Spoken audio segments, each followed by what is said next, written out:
So the Keystone XL pipeline will work because, according to the American Petroleum Institute, the Keystone XL pipeline expansion would provide a significant boost to U.S. energy security, bringing more than 800,000 barrels of oil per day to U.S. refineries from Canada and the U.S. Back region.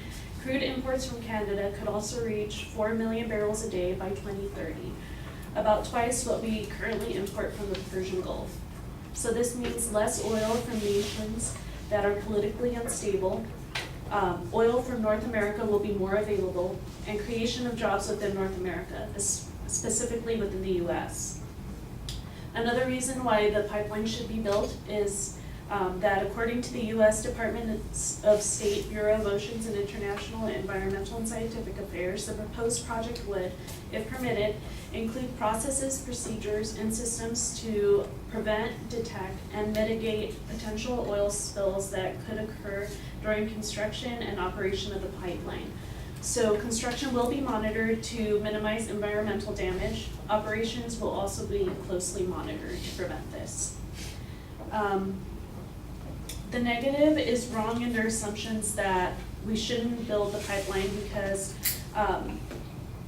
in addition, the Keystone Pipeline would be required, if permitted to be built, to prepare an emergency response plan that would include containing further detail on response procedures and would be reviewed by the PHMSA prior to granting permission to operate the proposed pipeline.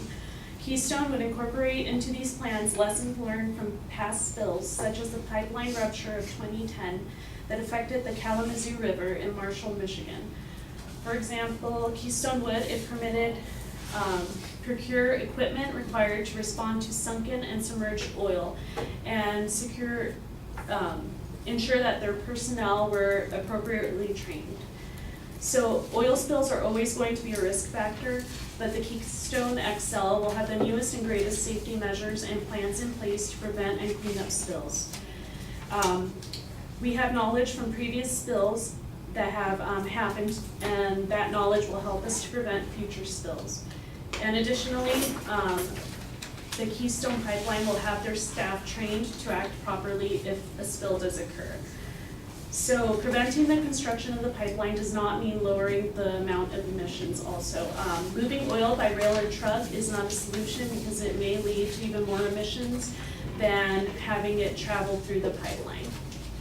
So to conclude, the Keystone XL pipeline should be built because it will improve an existing system of obtaining energy that is already currently not working all that well. A majority of the people in our government have confidence in the pipeline being built. Additionally, safety measures are being put into place to prevent as much contamination as humanly possible, and it will also improve our nation's energy and economic stability.